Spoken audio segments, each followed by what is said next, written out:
Дневниот центар Порака наша денеска одбележува 15 години постоење во рамките на Сдруженијето Регионален центар за лица со интелектуална попреченост.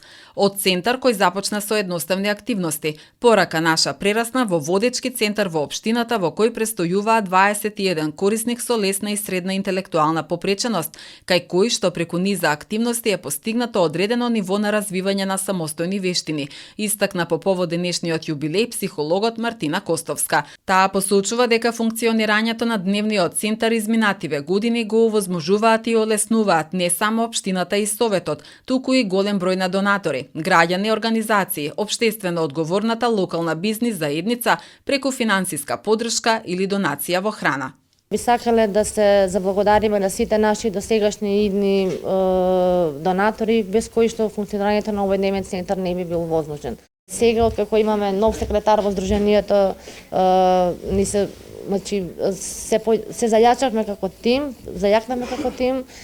Имаме нови донатори кои што се јави од бизнис заедницата, кои што од овој месец започна и се понудија да ни донасат храна која што не се подготвува тука, туку се подготвува во нивните места. Значи, тие сите ќе бидат објавени на нашата Facebook страна, трудиме да бидеме активни и да ги представуваме сите активности на страната на Порака наша Куманова на Facebook. Во моментот имаме еден активен проект кој што се однесува на домашна нега во домашни услови за лица со интелектуална попреченост и стари лица, кој што го работиме во соработка со Домот за стари лица Зафир Сајто и кој што е спонзориран од Австриското Министерство за социјални работи и во соработка со Австрискиот Црвен крст. Согласно протоколот за работа на дневните центри во услови на пандемија, и во Порака наша се реализираат само одредени активности, повеќе практични, како што е одржувањето на хигиена во центарот, а не е дозволена примена на дидактички материјали, што пак негативно се одразува врз корисниците. Имплементирани се оние активности кои што не барат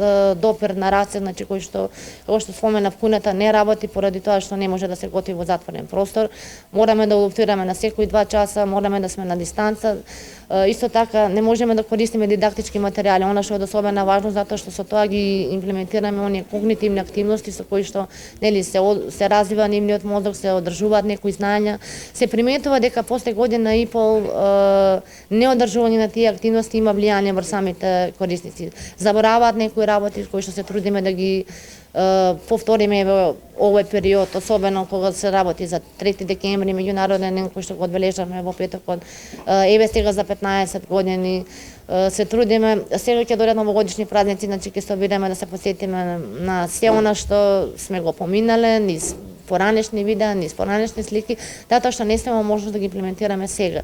Повеќе од 50% од корисниците на дневниот центар се вакцинирани, велат надлежните, потенцирајќи дека во услови на пандемија во центарот престојуваат само оние корисници за кои што добиле согласност или изјава од родителот или старателот.